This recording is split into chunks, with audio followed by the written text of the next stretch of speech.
Não, né? Especialmente porque o lance principal do jogo, o pênalti, foi uma jogada meio infantil, meio juvenil, assim, ali do Luan, que poderia ter passado sem essa e acabou gerando o pênalti que deu o gol que o time mexicano estava merecendo, né? O Tigres estava melhor no jogo e mereceu, na minha visão, essa vitória. Vamos abrir as janelinhas para chamar mais gente para participar deste troca de passe. Daqui a pouco, aliás, teremos o Luiz Carlos Júnior de volta com a Ana Thaís Matos para a gente falar do jogo. Me dá uma sugestão de ordem aí, quem está mais perto de mim. Letra A. Pela ordem alfabética, Alexandre Losetti. Boa tarde, bem-vindo ao Troca de Passe. Nessa ordem eu dificilmente perco, Barreto. Boa tarde.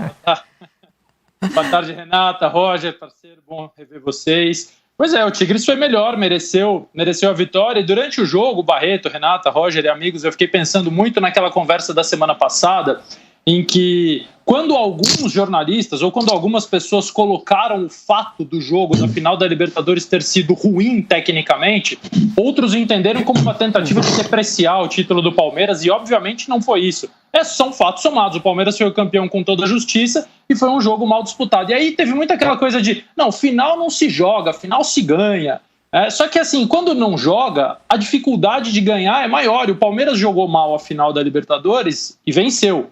Jogou mal hoje a semifinal do Mundial e perdeu. Então, quando a gente analisa performance e desempenho, a gente está saindo do universo do jogo, a gente está ampliando um pouquinho mais o horizonte. E o Palmeiras, que foi um brilhante campeão da Libertadores, que enfrentou várias adversidades, uma alteração na comissão técnica, surto de Covid, lesões, uma maratona inacreditável disputando títulos em outras duas competições, jogou mal hoje, perdeu para um Tigres mais concentrado, mais tranquilo, mais organizado e que teve alguns desempenhos individuais destacados, entre eles o do Gignac, que fez o gol do título. No Palmeiras, mais uma vez, o melhor goleiro do Brasil se salvou. Muito bem, Roger Flores, eu escolhi a ordem alfabética, que no nosso caso tem uma certa vantagem, né? Não precisa entrar na sala antes de todo mundo, né? Para ouvir a chamada do professor, né? Marcelo, Renata, Roger, quando entra um pouquinho atrasado, ainda dá para responder presente. Roger, seja bem-vindo ao Troca. E aí, Marcelo, Renata, Losetti, prazer estar com vocês. Infelizmente o Palmeiras perde essa semifinal de Mundial. Eu vou um pouquinho além. Acho que o Palmeiras não vem jogando bem desde aquele último jogo contra o Corinthians, né? Acho que foi o último grande jogo do Palmeiras. E aí embalou uma sequência no Campeonato Brasileiro com times alternativos, mas contra o River na volta, né? Contra o Santos na final da Libertadores. E esse jogo contra o Tigres foram jogos ruins do Palmeiras e uma hora ele ia pagar o preço. Pagou hoje. E quando a gente diz também, né, Roger, que o Palmeiras tem feito jogos ruins, é preciso levar em consideração tudo isso que o Losetti já apresentou, né? É uma sequência de jogos ruins numa temporada extraordinária, numa temporada excepcional. O Abel Ferreira chegando no meio e já conseguindo ser campeão da Libertadores. Mas o Palmeiras vai chegar ao fim dessa temporada tendo jogado todos os jogos de todas as competições. Porque em todas ele chegou até a fase final. Mesmo no Mundial agora, né? Vai disputar o terceiro lugar. Se ninguém tira o mérito do Palmeiras ou a qualidade com que o Palmeiras chegou em tantas decisões. Mas o que a gente está analisando é esse último recorte dos jogos em que definiram essas questões, né? O jogo que definiu a classificação para a final contra o River Plate dentro da Arena foi um jogo muito ruim, de muitos sustos, e se fosse avaliar friamente, era um jogo para o Palmeiras sair desclassificado se não fosse o Everton. E o Everton vem brilhando e salvando o Palmeiras, salvou na semifinal, salvou na final, e agora não foi o suficiente para salvar nessa semifinal de Mundial. Mas a temporada é brilhante do Palmeiras, ainda tem uma final de Copa do Brasil para disputar. Acredito que tem mais um jogo lá para jogar terceiro e quarto, mas a cabeça do Palmeiras tem que estar voltada nessa final para a Copa do Brasil e também de melhorar seu rendimento, que só melhorando o rendimento ele consegue conquistar mais um título nessa brilhante temporada. Muito bem, Luiz Carlos Júnior trouxe as emoções do jogo até você, ao lado do Maurício Noriega e da Ana Thaís Matos. E o Luiz está de volta com a Ana Thaís para recontar um pouquinho, né, Luiz? Você ficou com aquele grito de gol ali, parecia que ia sair no finzinho para dar uma alegria à torcida do Palmeiras, Mas não deu. É verdade.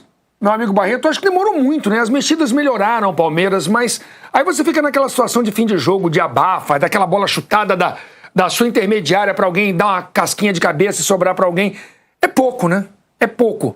Tecnicamente o Tigres foi mais organizado, foi melhor, teve as melhores chances. O Everton talvez tenha sido o melhor jogador em campo, não só do Palmeiras, mas o melhor jogador em campo, e a gente tem que admitir a superioridade do time mexicano, não, Ana Thaís? É isso, Luiz. Barreto, um abraço a todos. Eu acho que hoje o Palmeiras não jogou abaixo. O Palmeiras jogou o que dava para jogar, né? Dentro da realidade do que é o futebol brasileiro hoje. O Tigres não é um time superior, né? Um time que encanta, é um time competitivo, muito organizado, que tem um atacante que faz muita diferença, que é o Gignac. Assim, ele realmente colocou o jogo no bolso de todas as formas. Agora, o Palmeiras fez o que dava para fazer, e isso diz muito sobre essa reta final. Não diz, hoje o Palmeiras não teve um dia feliz, foi um dia de escolhas, talvez, do Abel ali no intervalo, talvez pudesse mexer um pouco mais rápido do que mexeu, mas eu acho que o futebol que o Palmeiras apresentou era o que dava para apresentar. Dentro da realidade, do que foi levado, né, da formação desse elenco para essa temporada, o desgaste do que foi a temporada. O Palmeiras bate a casa de 70 jogos na temporada. Ainda assim, uma temporada mágica, um título paulista em cima do maior rival, um título de Libertadores também em cima de um rival direto, né? Num jogo com gols nos acréscimos, disputa de um Mundial e ainda a final da Copa do Brasil. É uma temporada mágica, o Palmeiras sai satisfeito do que fez na temporada, e o jogo de hoje diz claro sobre a fragilidade, de certa forma, do futebol brasileiro, né? Os goleiros brasileiros se destacam em mundiais, isso é uma característica, não foi diferente com o Everton, o Palmeiras poderia ter saído até com uma goleada, e o Everton foi muito bem. O Palmeiras até tentou no segundo tempo com as alterações, ficou um time mais vivo, mais ligado, mas eu acho que é isso aí, né? Faltou o que falta quando a gente vai para esses embates contra as equipes internacionais, e aí mostra um pouco também da fragilidade do nosso futebol. Estamos vendo grandes defesas do Everton aqui no Troca de Passes. Atuação fantástica, de fato, do goleiro brasileiro, e dessa vez o confronto entre um brasileiro e um mexicano não trouxe um brasileiro flagrantemente melhor ou flagrantemente favorito. É uma campanha histórica pro futebol mexicano, né? A gente também tem que destacar isso. Eu vou na carona da entrevista ali do Abel no gramado ainda, de enaltecer o feito do adversário, de fato, né? Se preparou para isso, estava nos planos do Tigres chegar a uma final de um Mundial, e o time jogou para isso. Fez uma partida ruim contra o San, ganhou, e hoje numa partida mais competitiva, com ótima estratégia formada pelo Tuca Ferretti. É bom a gente destacar isso. Mudou a forma do time jogar, veio com 2 atacantes, colocou o Gignac para incomodar ali as laterais do Palmeiras e conseguiu essa vitória com um gol de pênalti, um giro ali, né, sofrido em cima do Luan. Mas já é uma campanha histórica para o futebol mexicano, e em cima do Tigres, esse time muito competitivo. Estamos vendo aí alguns lances. Essa foi a grande chance perdida pelo Palmeiras no jogo. E teve a do Vinha também no final, né? Que acabou gerando um escanteio, né? Mas essa aí o Luiz Adriano chega na frente e não toca legal na bola. Ele mal toca na bola. O grande lance do Palmeiras. O Guzmán não fez basicamente nada o jogo inteiro. Além de cera, né? Além de cera, além de irritar os jogadores brasileiros. Ele pegou aquele chute do Rony no primeiro tempo. O chute do Vinha, no fim do jogo, acabou sendo desviado, virou escanteio para o Palmeiras, mas o Palmeiras criou basicamente, Ana Thaís, nos 10 minutos finais. É isso, eu tinha muita expectativa dos 10 primeiros minutos de jogo do Palmeiras, porque eu via muita deficiência defensiva do Tigres, né? A saída de bola não é boa e a transição defensiva era muito lenta. Se apresentou dessa forma, o Palmeiras que demorou para entender. A gente falou muito sobre o Rony, era o jogador mais ligado do time. O meio-campo do Palmeiras não funcionou o jogo inteiro, o Zé Rafael não fez uma boa partida. O Danilo foi o principal destaque, acionando, roubando bola, tentando colocar velocidade no meio-campo, puxando um pouco mais o Rafael Veiga. Aí o lance do Vinha. Para melhorar o meio-campo, mas muito pouco, né? Não era perto do que poderia incomodar, de fato, o time do Tigres. Tinha espaço, mas não faltou, acho que, um entendimento do que poderia ocupar nesse espaço. Acho que foi por aí um pouco as ausências do Palmeiras hoje. 2 perguntas. A decepção pela derrota hoje. A tristeza, né? Tristeza, decepção. De certa forma, anula a euforia da conquista da Libertadores. E numa segunda etapa, cria para o Palmeiras, de certa forma, para ficar de bem com a sua torcida de novo, a obrigação de ganhar a Copa do Brasil? Acho que a torcida do Palmeiras sempre quis viver esse momento, Luiz. Eu acho que eu falo isso porque acompanhei de perto durante 3 anos. Você foi setorista anos do Palmeiras. A torcida do Palmeiras sempre quis viver esse momento de se impor na bola, não só na briga ou nas redes sociais. A torcida sempre quis esse momento. Eu acho que esse momento vive o Palmeiras no futebol brasileiro, né? eliminou um River Plate numa Libertadores, ganha a final do Santos, vem agora mais uma final de Copa do Brasil. Eu acho que a torcida está tão feliz com o momento do time que, claro, fica a frustração pelo que foi o Mundial, mas eu acho que a alegria ainda é um pouco maior. Marcelo Barreto. Luiz, essa pergunta que você fez é bem interessante, né? Porque eu acho que uma tristeza não anula uma alegria, né? O torcedor do Palmeiras hoje vai curtir aquela ressaca, né, Renata? Mas vai seguir com a alegria do título conquistado na Libertadores. E como nós dissemos aqui no começo do programa, né? A gente achar que o jogo foi ruim também, que não foi bem disputado, não tira nada do torcedor do Palmeiras, né? Não, definitivamente. Assim como o jogo ruim da final da Libertadores não tira o mérito do título do Palmeiras, que fez por merecer o título da Libertadores, né? Aliás, construiu uma campanha para merecer. Não se ganha um campeonato só com uma final, né? Exatamente. Tem que jogar o resto do campeonato e o Palmeiras teve a melhor campanha da Libertadores. Exatamente. Né? Agora, é claro que fica uma frustração, não necessariamente, eu diria, por não conquistar o título do Mundial, porque a gente sabe o quanto nós, times brasileiros e sul-americanos em geral, estamos, né, bem abaixo na competição com os times europeus. Mas chegar na final é sempre aquela coisa que é o primeiro objetivo e talvez hoje o principal objetivo mais alcançável para os times brasileiros, apesar de que eu entendo que o Palmeiras enfrentou o time mais difícil, né, dos que poderia enfrentar. O Tigres não fez um bom jogo contra o Ulsan, mas é um time muito organizado e é um time que sabe jogar bola, como mostrou hoje. Acho que o Al-Ahly, o Aldo Raio, os outros times, os outros adversários são mais fracos. Amanhã o Bayern deve enfrentar deve ter mais facilidade contra o Al-Ahly, que é um time um pouco mais fraco que o Tigres. Agora, a conquista da Libertadores, aliás, a temporada do Palmeiras, eu estava até checando aqui com o PVC, nossa grande enciclopédia de números, a quantidade de jogos, né? O Palmeiras é o time que mais jogou na temporada, com 69 jogos. Então, chega nessa fase e fica complicado mesmo você render, continuar, manter um time jogando bem todos os jogos, teve a viagem, enfim. Lógico que isso pesa para todo mundo, mas eu entendo que é ok oscilar, acontece. E, infelizmente, não deu para... Oscilou, inclusive, no jogo decisivo do Mundial. É um problema que o Palmeiras vai levar para a próxima temporada, Losetti. Porque o Palmeiras já está empurrando jogos, né? Por conta do seu sucesso. Como eu disse aqui, o Palmeiras disputou todos os jogos de todos os campeonatos. Por quê? Porque sempre chegou à final, né? Tirando o Campeonato Brasileiro, que é de pontos corridos, o Palmeiras faz mais jogos do que os outros.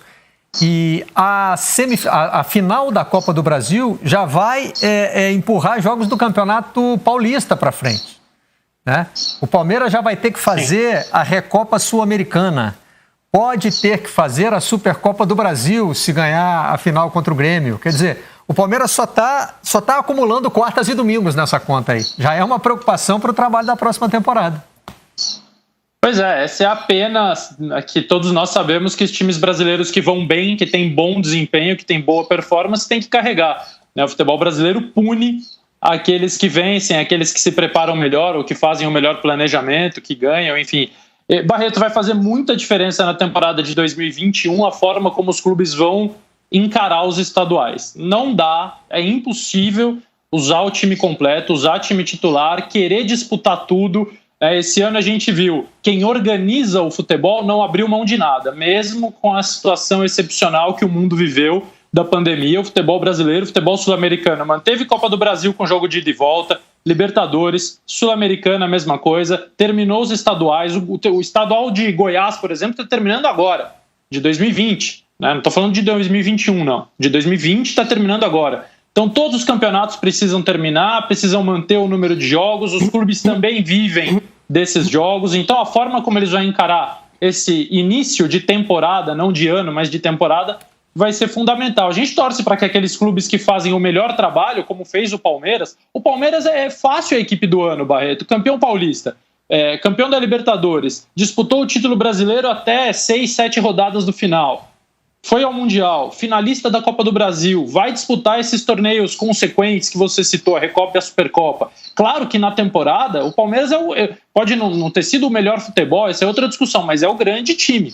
É o time que vai ficar para a história nas marcas, nos títulos, inclusive no número de jogos. Agora eu concordo com tudo que a Ana e a Renata falaram em relação ao status. A gente criou, talvez em razão dos 5 títulos mundiais que o Brasil tem, ou de historicamente um brasileiro e um europeu disputarem o título mundial de clubes até 2004, a gente vai para o Mundial achando que é um protocolo e que o brasileiro e o europeu vão fazer a final de qualquer jeito, e se não fizerem é um vexame. Os grandes clubes brasileiros hoje estão muito mais nivelados aos grandes clubes do México, aos grandes clubes da Argentina, do que aos clubes europeus. A nossa realidade é encarar o Tigres de igual para igual, não o Bayern de Munique.